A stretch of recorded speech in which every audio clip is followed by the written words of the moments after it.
சாப்பிட்டேம்மா. நீங்கள் சாப்பிட்டீங்களா? பரவாயில்ல, ரூம்லாம் நல்லா தான் இருக்குது. வேலை ஓகே தான். உங்கள் உடம்பு பரவாயில்லையா? சரி, உடம்பு பத்திரமா பார்த்துக்கோங்கம்மா. நான் ஃப்ரீயாக இருக்கும்போது கால் பண்ணுறேன். மிஸ் யூம்மா. பாய். ஏண்டா நைட்லேயே நீ சாப்பிடல, சாப்பிட்டேன்னு எதுக்கு போய் சொல்கிற? என்ன பண்ணுறது, பெற்றவங்க எப்பவுமே நம்மளை பற்றி மட்டும் தானே யோசிக்கிறாங்க. தன்னோட பிள்ளை சாப்பிட்டுச்சா, தூங்குனுச்சா, அப்படி அவங்க நல்லா இருக்காங்கன்னு தெரிஞ்சால் தானே அவங்க நிம்மதியாக தூங்குறாங்க.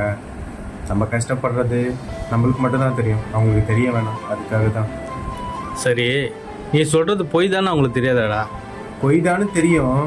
ஆனால் ஒரு சில டைமில் நம்ம பிள்ளை சாப்பிட்டுச்சு நல்லா தான் இருக்குன்னு அவங்க மனசு தோணும்ல. அப்போ நிம்மதியாக தூங்குவாங்க, சந்தோஷமாக இருப்பாங்களே. நான் மட்டும் இல்லை, குடும்பத்துக்காக கஷ்டப்படுற எல்லாரும் வீட்டில் சொல்கிற பொய் இதுவாக தான் இருக்கும்.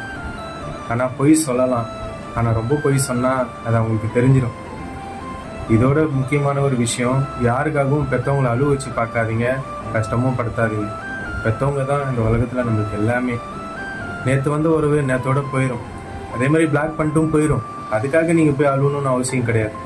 பெற்றவங்கள பொய் சொன்னாலாவது சந்தோஷமாக வச்சுருக்கன்ற நம்பிக்கை கொடுங்க.